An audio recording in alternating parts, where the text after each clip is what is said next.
All right, let's get started. Welcome, by the way. This is our first of the weekly Healthy Habits on Tuesday night. It's going to be at 7 p.m. Eastern Time. Some of you are coming in from different time zones. Uh, I'm glad to see Eunice is on. Thanks, Eunice. I see Ravi. I know Tom's in. I think we have one or two other invites who are looking to come in, so they will join us as in progress. Tonight's goal is to ask questions and to answer questions. And I'm going to present a few topics on health and nutrition and longevity. And I'm going to go deep on a couple of them and then open it up for questions. You're also welcome to put things into the chat. Know that this will be recorded and it will be chunked up into some nuggets for content for TY HealthSpan in the future. And it's going to be probably the first of many brought to you by HealthSpan Guides at TY HealthSpan, including myself, Paige Love, Kirby Coggins, and some guest hosts coming up as well. We have a few surprises for you. So I think what I'll do next is share my screen and get going. And again, I'll look for the chats to see what's popping up. Tom will also help me on that regard.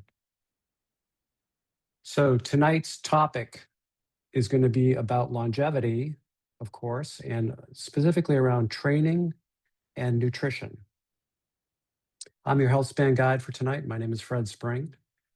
I'm one of the few at TY HealthSpan who not only does the diagnostics and helps the process at TY HealthSpan, but I also get to help the members and help people who come in with their journeys.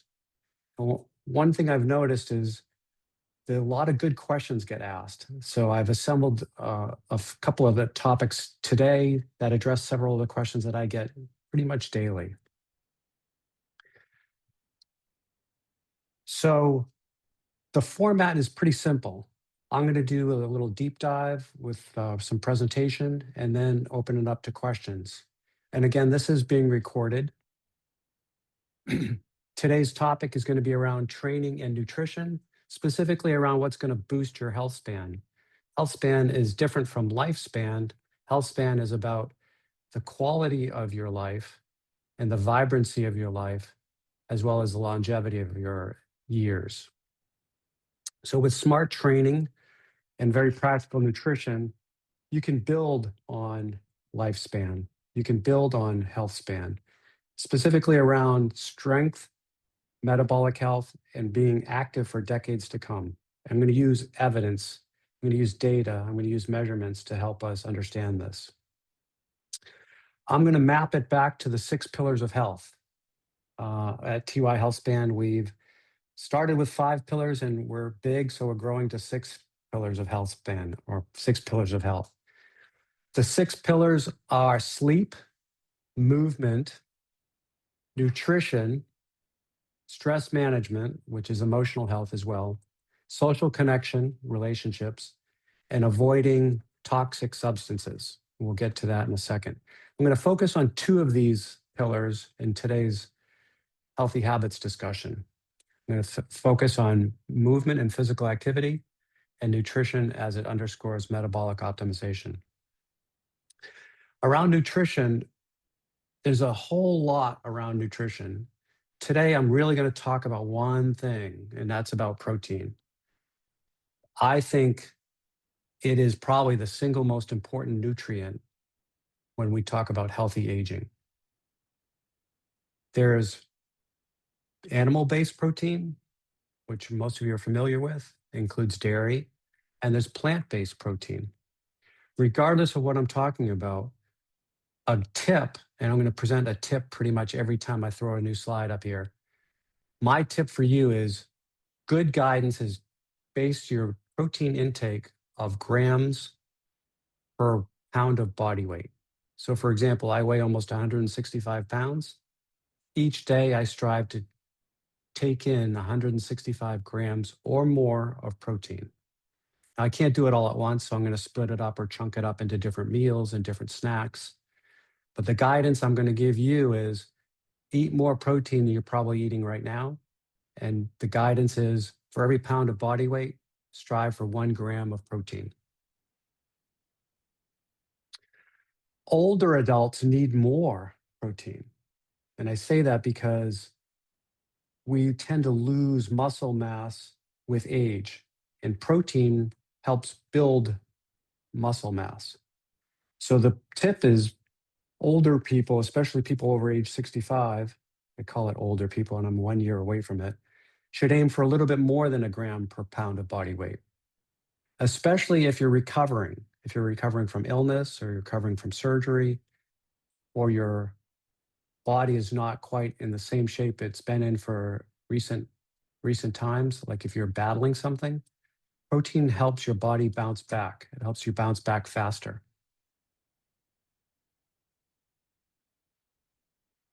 So let's talk about the two different types of protein. There's animal proteins, very familiar with beef, chicken, fish, eggs, and dairy are good animal proteins. And there's plant-based protein, tofu, soybeans, some of the ones on the list here. Meat and dairy have higher amounts of protein per serving than typical plant-based proteins. So as you're juggling your intake, both are healthy, both are advised, but know that dairy and animal proteins produce a bigger punch when it comes to amount of protein per serving. Again, here's a tip for guidance. If you're going to eat 3 meals a day and have a fourth larger snack, strive to get 35 to 50 grams, really 40 to 50 grams of protein in those meals or in those big snacks. And try to get it through whole food rather than through protein bars or protein shakes. Nothing wrong with protein bars and protein shakes, but some of them are highly processed and some of them contain lots of amounts of sugar and are less ideal than whole food. However, my mantra is more protein, more better. Even if you have to resort to shakes and snack foods like protein bars to get it in for the day, do it, but mindfully strive for whole foods as a basis for your protein intake. So alone, high intake of protein isn't necessarily the trick. In fact, a study found that if you just take in protein and don't do any activity, that amount of protein can zap calcium from your bones. So when paired with strength training or resistance training, protein will lead to muscle mass building and it will help protect your bones. So the pair of nutrition, protein, and the pair of strength training together work very well.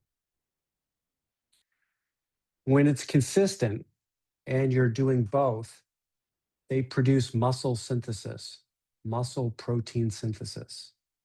And that's what we advise is not just high protein intake, but combine it with activity, especially strength training, and it will work to build the muscles faster without depleting the calcium from your bones. And there was this myth that you needed to do both, but that you had to do immediate protein after working out, like within 45 minutes or an hour. That's been kind of debunked. There's a large window of eating protein after you work out that will help you synthesize with your muscle and protein.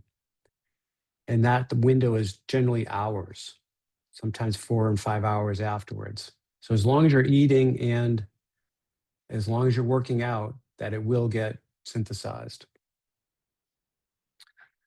Let's talk about training or movement. Movement comes to me in two easy to understand buckets.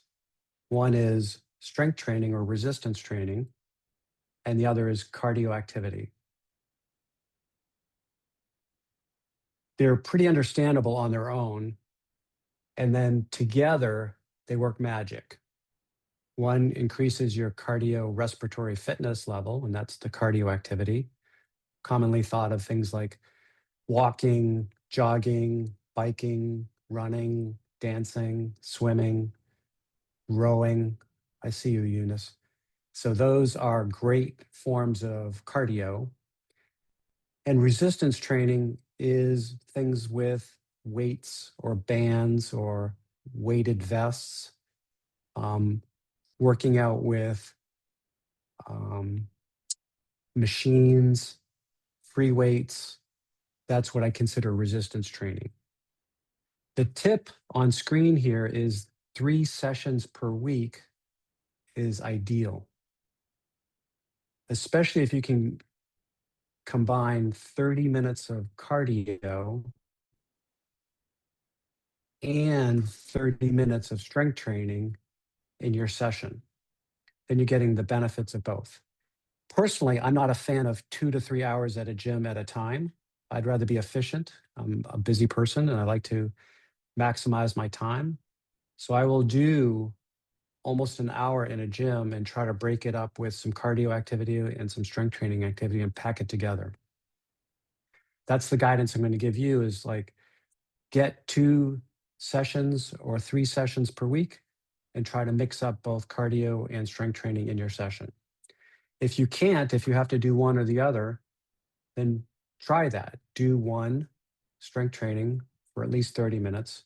And then the next day, if you get back to activity session and you're in the gym or you're back outside, concentrate on the cardio. Maybe you're flip-flopping day after day. If you have the time, you have an hour or more, go for both in one session. There's this theory called progressive overload, and I'm going to explain it. It really means not staying pat with what you've been doing or doing the same old routine.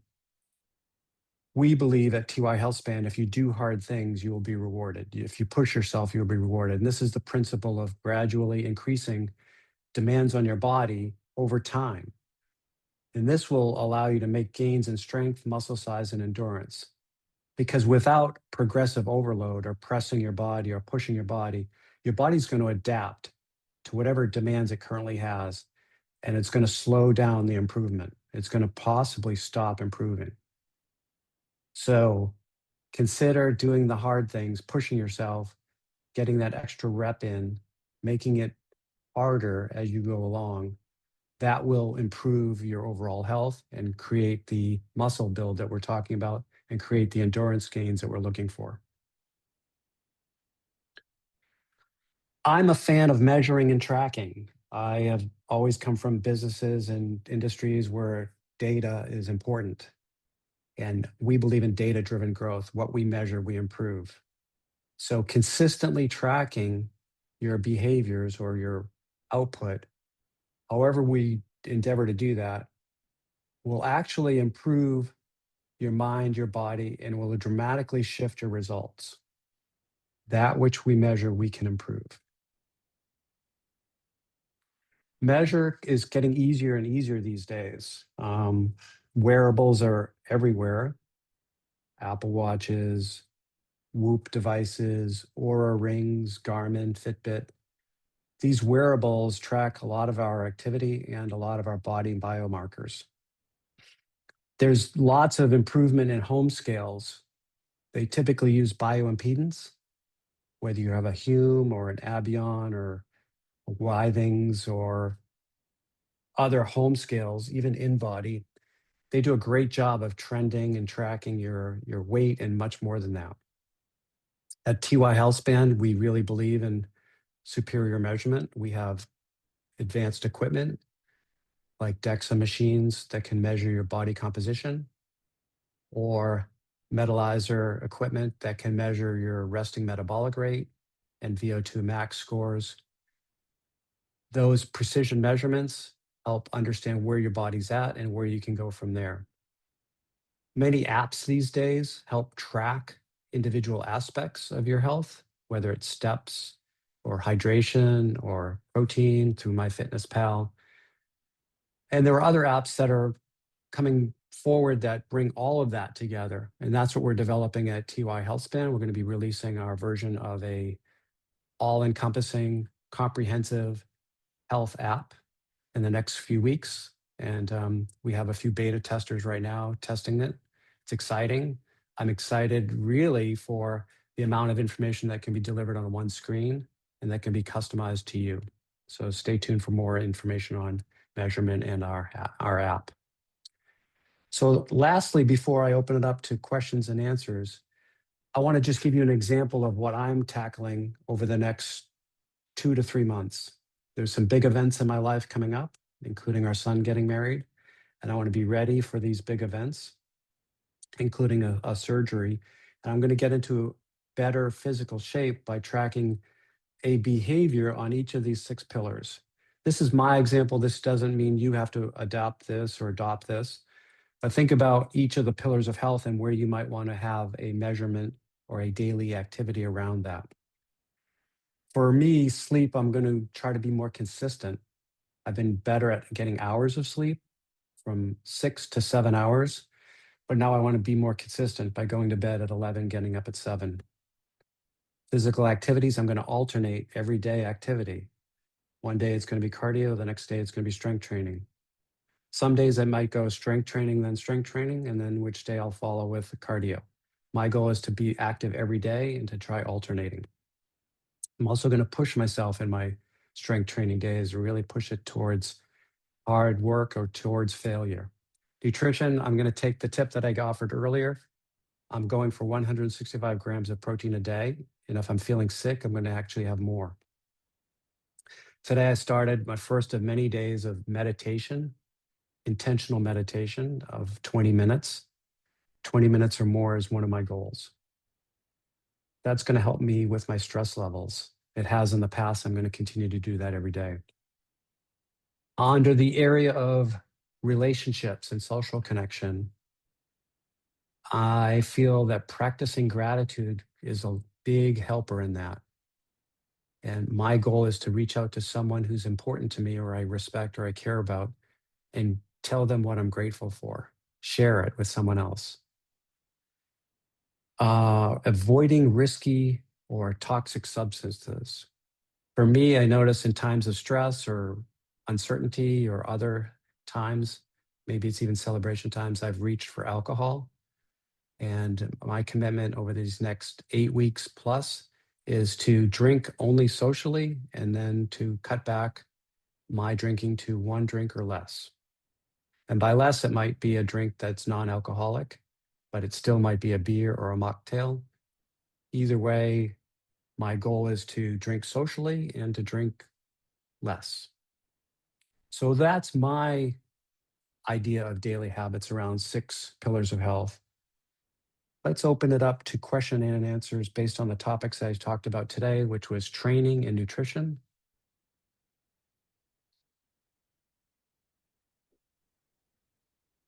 So if you are Hey, Fred. muted, hey, Yeah, yeah. I had put a couple in the chat, and you guys can put some questions in the chat if you want ah, to, or you can just unmute yourself and ask the questions. But um, so for us imperialists, like grams versus ounces. So 28 grams to the ounce, right? So if they say 4 ounces of uh, of protein, with a meal, that's like 112 grams, right?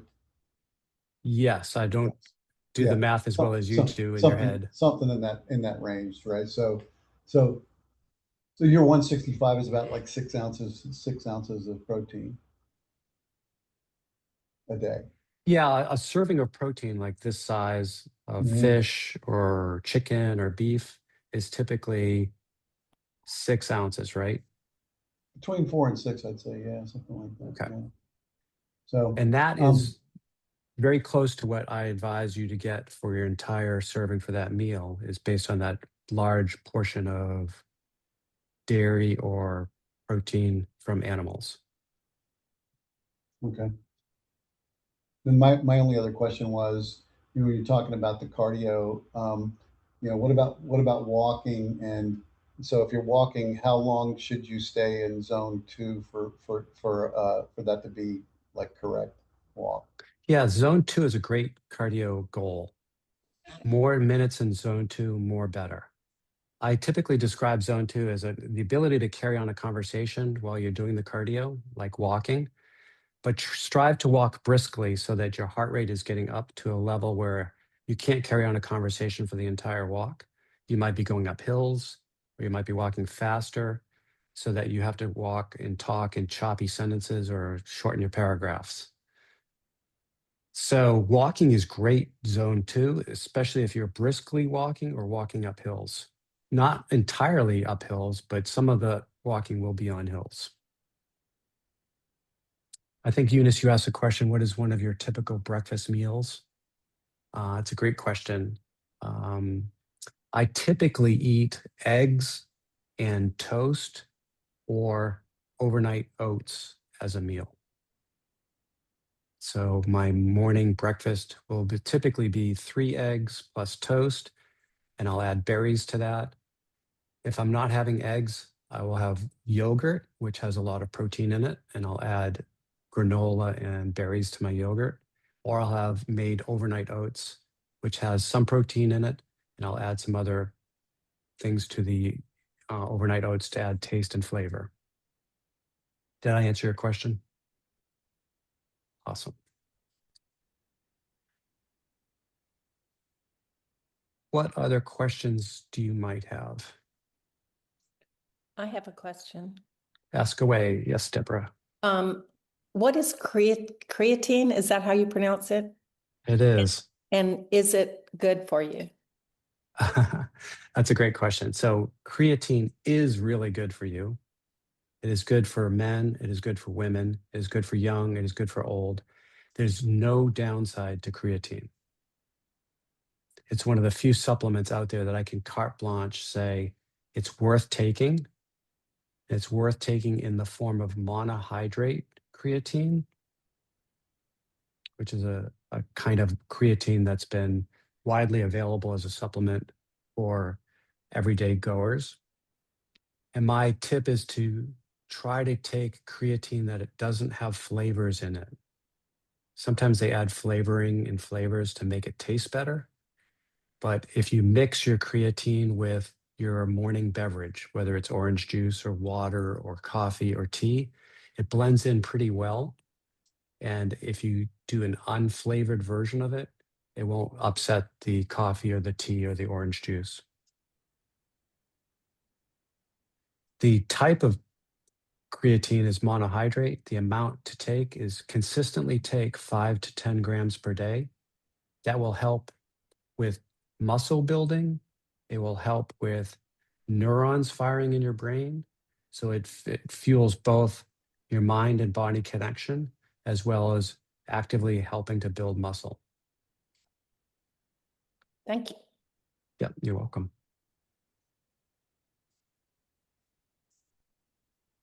Are there And we any have that other? and Robbie's chimed in. We have that available for sale at T1. We do, yeah. We have some discounts on things like wearables and products that we've vetted, including creatine. He also asked, how about skipping for cardio and movement versus walking? Skipping is amazing.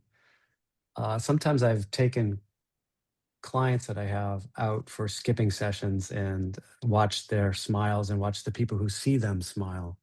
Skipping is a higher form of walking or jogging that does raise your heart rate pretty fast. So it is a great way to get to zone 2 and beyond. You can get to zone 3 and 4 with skipping. And it's also fun. It reminds me of my childhood. It reminds me of working out in a gym and being told that skipping was more than just healthy. It was causing smiles on other people. So I've forgotten about skipping. Thanks for that question. That's really clever. Fred, are there any other questions that you think might be useful that we can add here? Things that you hear a lot that maybe other couple other myth busters you might have for us. Some are things like, if I'm injured, can I still work out? Mm-hmm. And the safest answer is, of course, check with your primary care doctor or your health agent or your health coach first. The other answer is, generally you can find something to do if you're injured based on where your injury is. For example, if you have a knee injury, there's plenty of opportunity to do upper body exercises that complement a strength training workout, or band exercises that don't create impact or torque on your knee. So there's always something you can do physically when you're injured that's in the area of not further injuring yourself. But definitely check in with your trusted advisor, healthcare wise, or doctor. Great. Robbie also put in here, can you give some examples of progressive overload, more reps, more weight, ladder?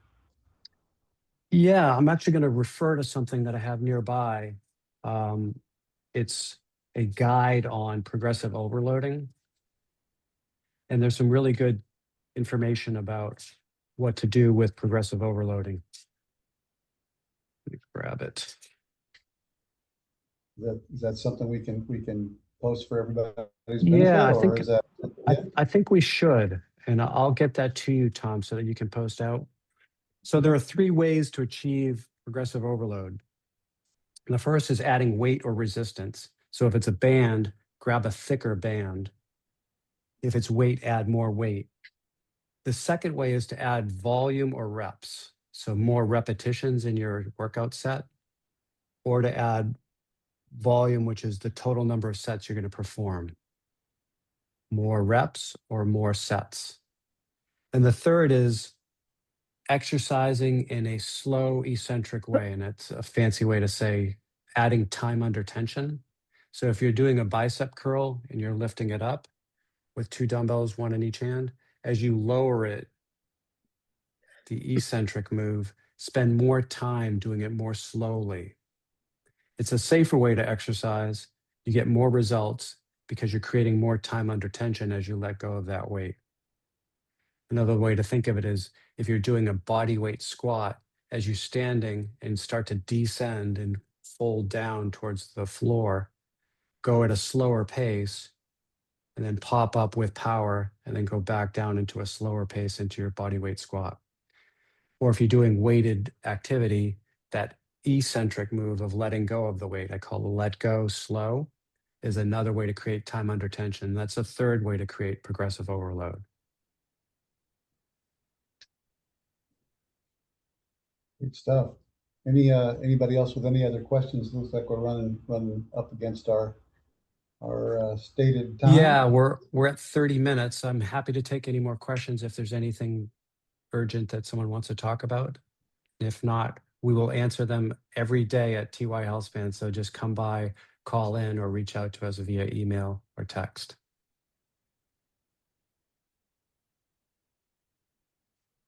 Okay. Good job, Thank Fred. you. Yeah, thank you, Deborah. Thank you, Eunice. Thank you, Tom. Thank you, Ravi. I learned some stuff. More of these will happen each week, and we'll have more people on. So I'm looking forward to Kirby next, and then Paige, and then some guest celebrities coming on for topics. And I'll come back around again in about a month. Thank you all for joining us. Thank you. We've recorded this. We'll chunk it out into nuggets and get those out to you as well. For TY HealthSpan and for me, Fred Spring, bye for now.